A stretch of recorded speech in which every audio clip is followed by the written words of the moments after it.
O'zbekiston milliy terma jamoasi va Manchester City himoyachisi Abduqodir Husanov Lansda o'ynagan davrlardan beri Yevropaning qator grandlari e'tiborini qozongan. Ayniqsa, Manchester City safida yakunlangan mavsumni yuqori darajada o'tkazgani unga bo'lgan qiziqishni yanada kuchaytirdi.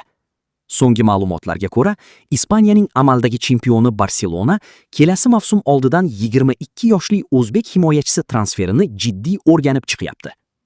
Hans-Dieter Flick keyingi mavsumlarda jamoasi mudofaa chizig'ini qayta tashkil qilish va sezilarli darajada kuchaytirish borasida bosh qotirmoqda. Germaniyalik murabbiy Hans-Dieter Flick Abduqodirning o'yin uslubini yuqori baholayotgani aytilyapti. Unga futbolchining tezligi, yakkakurashlardagi ishonchli harakati, to'p bilan xotirjam o'ynashi va himoyadan hujumni boshlashdagi salohiyati ma'qul kelgan.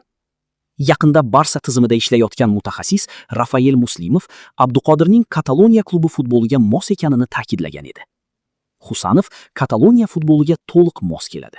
Unda Josep Guardiola himoyachilarda yuqori qadrlaydigan sifatlar bor: tezlik, kuch, agressivlik, futbol intellekti va o'rganish qobiliyati. Shuning uchun u Pepning muhim qurolga aylandi. Guardiola uning kuchli tomonlarini tushunadi va ulardan o'z tizimida qanday foydalanishni biladi. Bunday tizimda himoyani sug'urtalash, raqibga yetib olish, kurashga kirishish va bo'sh hududlarni yopish uchun tezlik kerak bo'ladi. Husanovda bularning barchasi bor. U tezligidan to'pni olib qo'yish, bosim o'tkazish va hujumlarga qo'shilish uchun foydalanishi mumkin. Guardiola uchun, umuman olganda Barselona modeli uchun ham himoyachi o'yinni tushunishi kerak.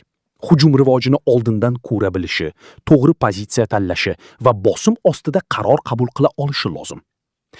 Agar Pep Husanovni aqlli va tez o'rganadigan futbolchi desa, demak u Abduqodir timsolida o'z modeliga mos ravishda rivojlantirish mumkin bo'lgan o'yinchini ko'ryapti.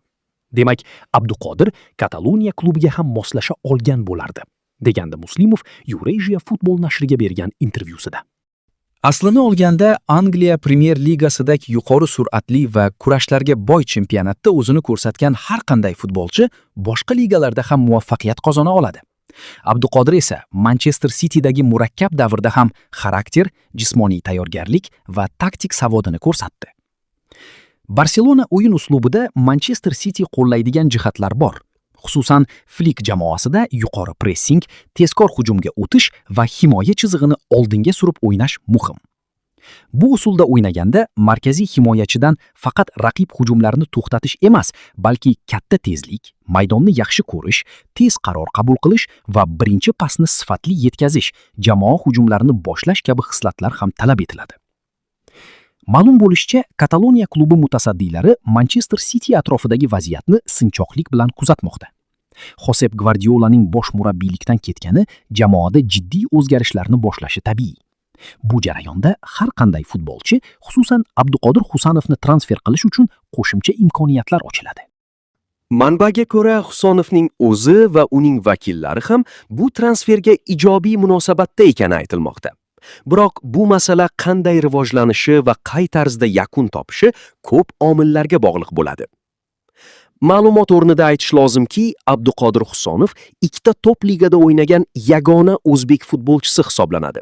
Fransiya chempionatida o'zini ko'rsatgan legionerimiz Angliya futbolida salohiyati yuqori ekanini yana bir karra tasdiqladi. Agar Barselonaning rejasi amalga oshib, Abduqodir La Ligaga o'tadigan bo'lsa, Ispaniya chempionati yuqori divizionida va 3 ta top ligada o'ynagan birinchi va yagona o'zbek futbolchisi sifatida nomini tarixga yozadi.